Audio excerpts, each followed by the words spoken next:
Hello everyone and welcome back. हम आज शुरू करेंगे यूनिट नंबर 2। हम पढ़ रहे थे business statistics and data interpretation. हम यूनिट 1 में ऑलरेडी बहुत सारा स्टैटिस्टिक्स का टॉपिक पढ़े। हम मीन मीडियन मोड पढ़े, फिर हम मेजर ऑफ डिस्पर्शन के अंदर में रेंज पढ़े, स्टैंडर्ड डेविएशन पढ़े, क्वार्टाइल डेविएशन पढ़े, मीन डेविएशन पढ़े, वेरिएंस पढ़े और कोफिशिएंट ऑफ वेरिएंस पढ़े। उसके बाद हम उसके फर्दर गए तो हम मोमेंट्स पढ़े, स्क्यूनेस पढ़े, कटऑसिस पढ़े। तो कितना बड़ा यूनिट था यूनिट नंबर 1। अब आते हैं यूनिट नंबर 2 में। यूनिट नंबर 2 के अंदर में हम प्रोबेबिलिटीज के बारे में पढ़ेंगे। Unit number 2 is all about theory of probability. आओ शुरू करते हैं यूनिट नंबर 2, जिसका नाम ही है थ्योरी ऑफ प्रोबेबिलिटी। मतलब ये थ्योरेटिकल चैप्टर नहीं है, इसका नाम थ्योरी ऑफ प्रोबेबिलिटी है। ये कॉन्सेप्ट थ्योरेटिकल नहीं है, कॉन्सेप्ट पूरा प्रैक्टिकल है। कॉन्सेप्ट में न्यूमेरिकल क्वेश्चंस आएगा। नाम, चैप्टर का नाम ही है थ्योरी ऑफ प्रोबेबिलिटी।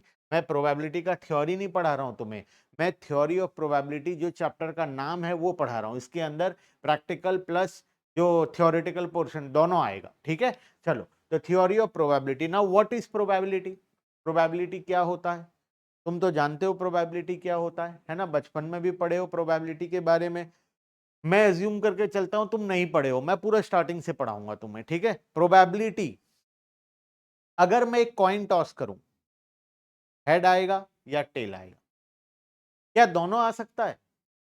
एक बार अगर मैं कॉइन टॉस करता हूं तो क्या दोनों आ सकता है? ऑब्वियसली नॉट, नहीं आ सकता। आइदर हेड आएगा और टेल आएगा। एक नालायक बच्चा बोला था, सर अगर कॉइन अगर स्ट्रेट खड़ा रह गया तो हेड या टेल दोनों में से कुछ भी नहीं आएगा, तब क्या करेंगे? ऐसा इत्तेफाक सिर्फ रजनीकांत के मूवी में ही होता है, रियल लाइफ में ऐसा नहीं होता है। तो मैं जब कॉइन टॉस करूंगा, आइदर हेड आएगा और टेल आएगा। हेड आने का चांसेस क्या है? सर 50% चांस है कि हेड आएगा और 50% चांस है कि टेल आएगा। अगर एक इक्वली लाइकली एक अनबाइस्ड कॉइन है, अनबाइस्ड मतलब जिसमें कोई भी मॉडिफिकेशन नहीं किया गया है, नॉर्मल सा कॉइन है, तो 50% चांस हेड आने का है, 50% चांस टेल आने का है। अब ये जो 50% चांस है, इसी को हम क्या बोलते हैं? प्रोबेबिलिटी। इसी को हम प्रोबेबिलिटी बोलते हैं। लेकिन ये जितना आसान दिखाई दे रहा है उतना आसान है नहीं। अभी हम इसको और डिटेल में पढ़ेंगे।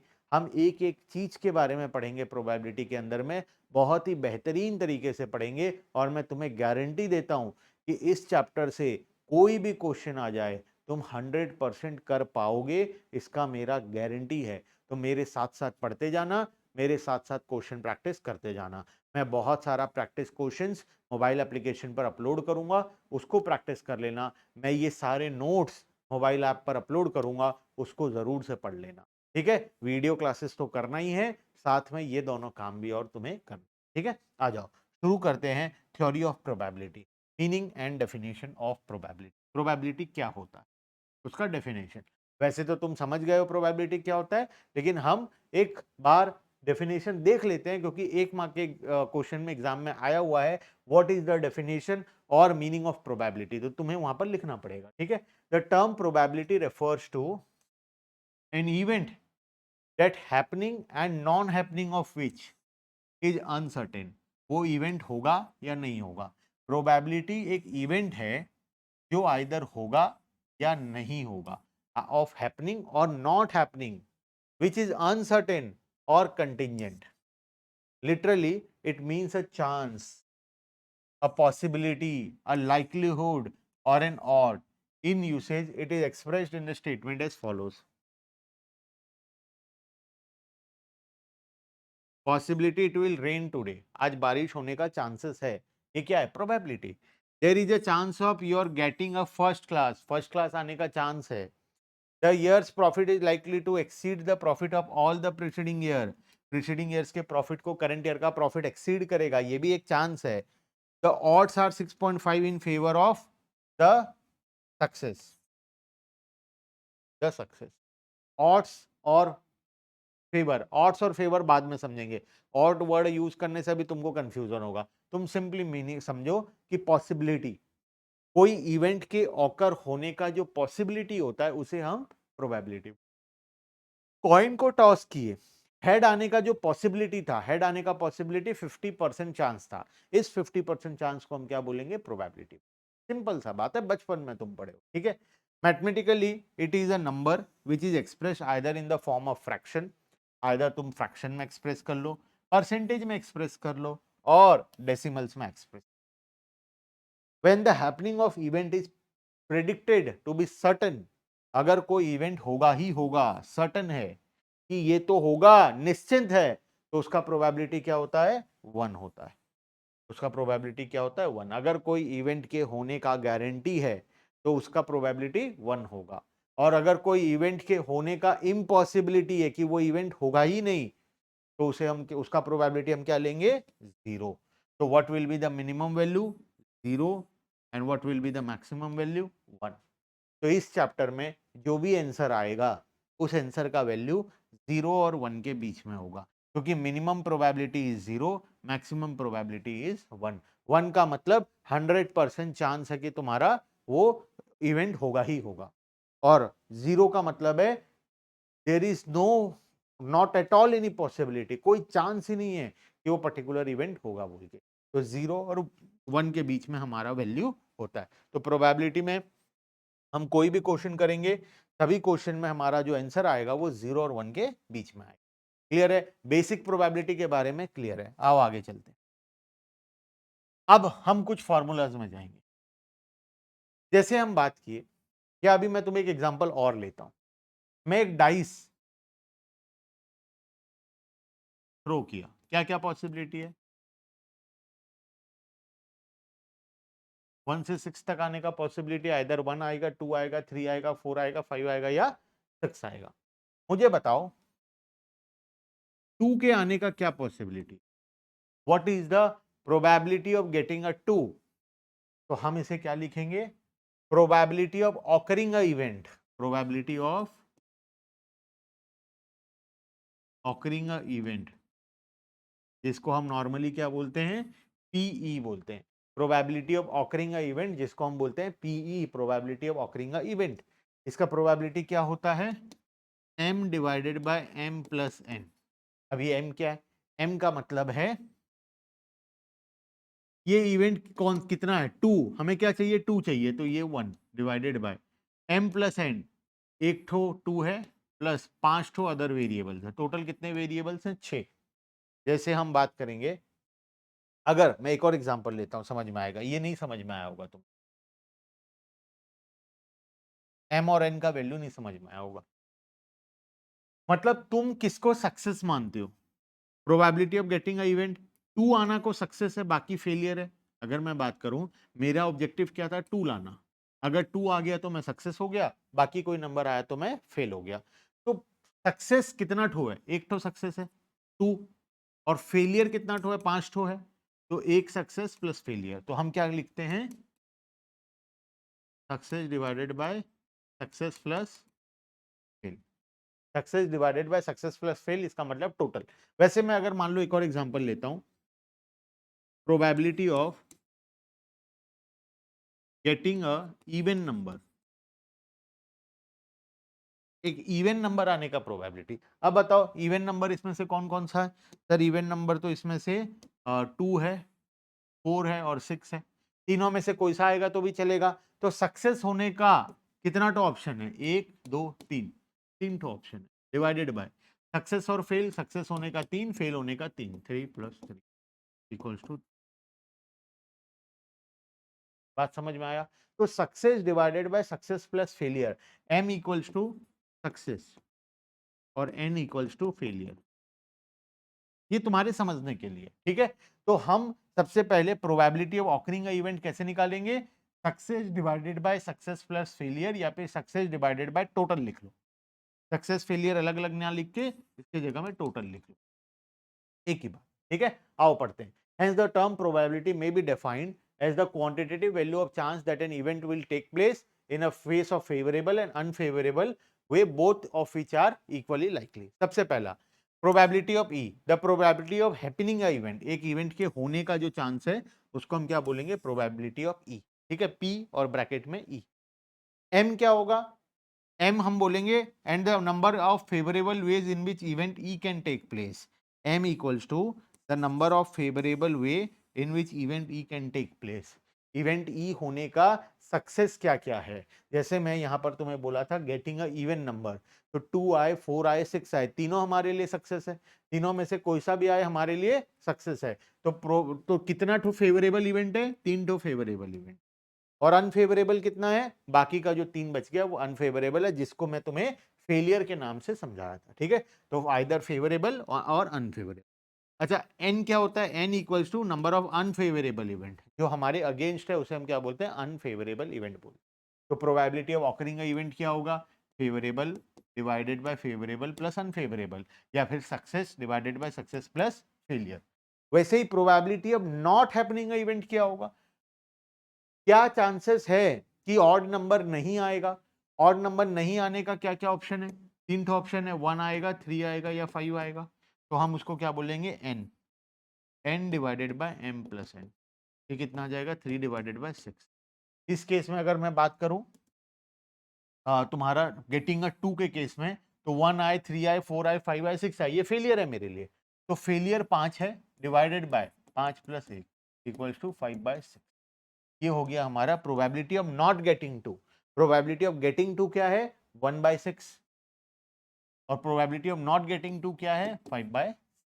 बात समझ में आया, क्लियर है, मेरे हिसाब से सिंपल सा लॉजिक है, सभी को क्लियर हो जाएगा, ठीक है। देखो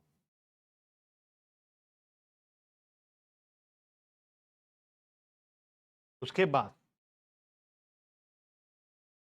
नेक्स्ट, ये वही चीज है, probability of getting a event and not getting a event, ठीक है। उसके बाद एग्जांपल नंबर 1, एक एग्जांपल हमें दिया गया, an unbiased die is thrown, find the probability of it falling with the number 6 up। एक डाइस थ्रो किया गया और तुम्हें प्रोबेबिलिटी निकालना है कि 6 आएगा, क्या क्या ऑप्शन है, 1 2 4 5 6, तुम्हें क्या निकालना है, प्रोबेबिलिटी ऑफ गेटिंग अ 6, 6 आने का प्रोबेबिलिटी निकालना है। तो तुम क्या करोगे, फॉर्मूला क्या होगा, probability of occurring a event equals to m divided by m plus n। m क्या है, 6 आने का प्रोबेबिलिटी, तो एक ही है, तो 1 डिवाइडेड बाय 1, ये m है 1 प्लस फेलियर कितना है 5, तो इक्वल्स टू 1/6। क्लियर है, सिंपली, तो आंसर कितना आ गया, 1/6, ठीक है। बहुत ही इजी है, बहुत ही सिंपल है, इतना बेसिक है कि यहाँ से क्वेश्चन ही नहीं आता है। ये तुम्हारा वार्म अप चल रहा है, जो खेलने जाते हो स्टार्टिंग में वार्म अप करते हो ना, ये वार्म अप चल रहा है, ये तुम्हें वो बचपन के कॉन्सेप्ट्स को याद दिलाया जा रहा है, ठीक है। ये मैं तुम्हें पढ़ा नहीं रहा हूँ, तुम ये मत सोचना सर ये क्या पढ़ा रहे हो, क्लास 7 में पढ़े थे हम, ये मैं तुम्हें पढ़ा नहीं रहा हूँ, ये तुम्हारा वार्म अप चल रहा है, तुम्हारे बॉडी को गर्म किया जा रहा है। तुम वो जो जिम जाते हो, जिम जाने से जो स्टार्टिंग में जो वार्म अप करते हो ना, या खेलने जाते हो जो वार्म अप करते हो, ये वो चल रहा है अभी, ये तुम्हारा वार्म अप करवाया जा रहा है बचपन के चीजों को याद दिलाकर। अब आगे आएगा, आगे आएगा वार्म अप के बाद कैसे मेहनत करना पड़ता है, वही टाइम अभी आएगा, ठीक है, आ जाओ। अच्छा, probability of not getting a 6 क्या होगा बता दो, इसी में बता दो तुम, probability of not getting a 6, probability of not getting 6, तो n divided by m plus n, n कितना था 5 divided by 6 equals to 5/6। Clear है बात, तो वो 1/6 हो गया, ये 5/6 हो गया, यहाँ पर तुम्हें वही कैलकुलेशन दिया हुआ है, 1/6 एंड 5/6, ठीक है। आ जाओ next, concept of certain terms related to probability, कुछ टर्म्स के बारे में पढ़ेंगे प्रोबेबिलिटी से रिलेटेड, ठीक है। क्या क्या टर्म्स है, आओ देखते हैं।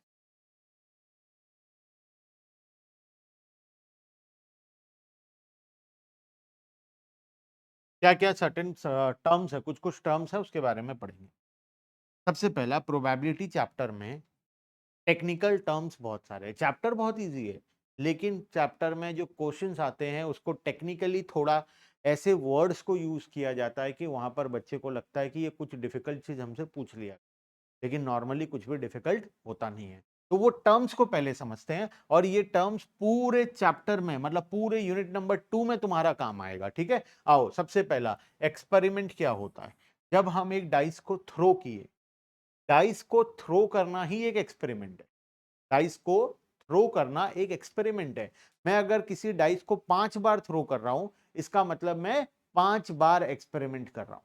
अगर मैं किसी डाइस को 2 बार थ्रो कर रहा हूं, तो मैं 2 बार एक्सपेरिमेंट कर रहा हूं। तो क्वेश्चन में क्लियरली लिखा होगा कितनी बार एक्सपेरिमेंट हो रहा है, मतलब डाइस को थ्रो कर रहे हो कितनी बार कर रहे हो, वो कॉइन को थ्रो कर रहे हो कितनी बार थ्रो कर रहे हो। तो एक्सपेरिमेंट का मतलब होता है कोई भी इवेंट को कर, इवेंट नहीं, मत कंफ्यूज होना, मैं गलती से बोल दिया इवेंट। कोई भी, जैसे हम कॉइन थ्रो कर रहे हैं, कॉइन के थ्रो करने को हम क्या बोलते हैं, एक्सपेरिमेंट बोलते हैं। It is an operation which produce some result और आउटकम।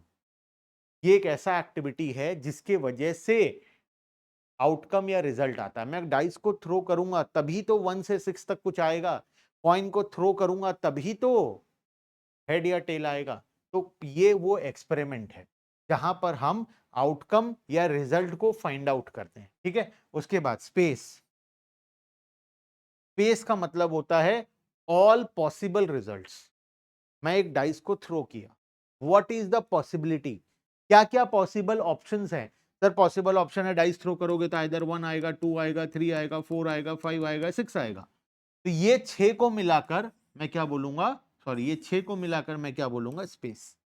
ये 6 को मिलाकर क्या बोला जाएगा, स्पेस बोला जाएगा। एक्सपेरिमेंट क्या होता है, किसी एक्टिविटी को करना जिसके कारण से रिजल्ट आएगा, जैसे कॉइन को थ्रो करना, डाइस को थ्रो करना, जिसके वजह से क्या निकलेगा, आउटकम निकलेगा। अब सारा पॉसिबल आउटकम्स को अगर तुम टोटल कर दो तो वो क्या बन जाएगा, स्पेस। जैसे कॉइन थ्रो किया तो हेड या टेल, हेड और टेल दोनों को मिला दो, हेड और टेल एक जगह मिला दो, ये दोनों मिलकर क्या बनेंगे, स्पेस बनेंगे।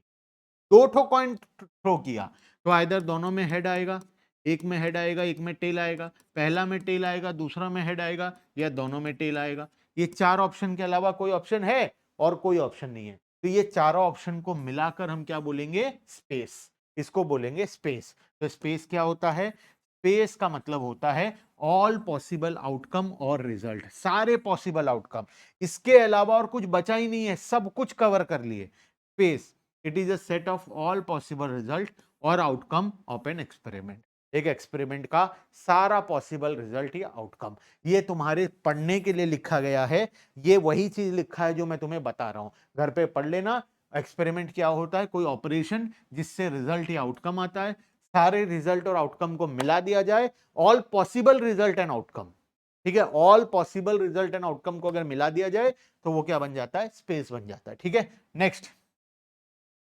Sample point.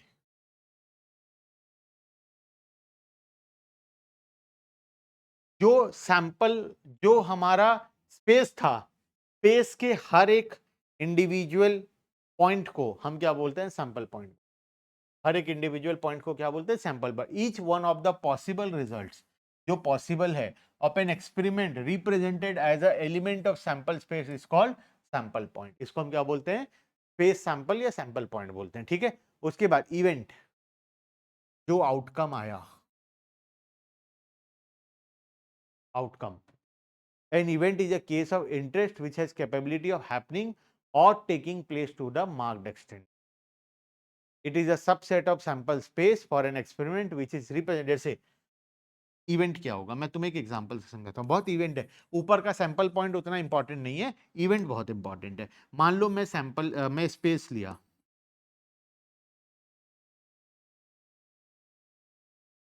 कॉइन डाइस को थ्रो किया, ऑप्शंस क्या था, 1 से 6 में से कोई भी वैल्यू आ सकता था। अब मुझे चाहिए था नंबर डिविजिबल बाय 3, वो नंबर जो 3 से डिविजिबल है। तो बताओ क्या क्या है। अच्छा, ये जो मुझे चाहिए ये क्या है, इट इज एन इवेंट, इसी को मैं बोलूंगा event. Probability of occurring a event, ये मेरे लिए क्या है, event. Getting a number divisible by 3, ये मेरे लिए इवेंट है। ये इवेंट होगा या नहीं होगा वो हमें फाइंड आउट करना है, ठीक है। तो हम क्या करेंगे, इवेंट को देखेंगे। तो बताओ इसका पॉसिबिलिटी क्या है, दो ठो ऑप्शन है, 2 divided by 6 equals to 1/3। Clear है बात, यहां तक सभी को मेरे हिसाब से क्लियर है। और बहुत सारे टेक्निकल डिटेल्स में जाना है हमें, हम सब कुछ आने वाले क्लासेस में पढ़ेंगे। आज यूनिट 2 का पहला क्लास है, प्रोबेबिलिटी का पहला क्लास है। हम बहुत ज़्यादा कुछ कवर नहीं कर रहे हैं, सिंपल रख रहे हैं, शॉर्ट एंड सिंपल। बाकी का डिस्कशन नेक्स्ट क्लास में। ठीक है, bye bye everyone and thank you.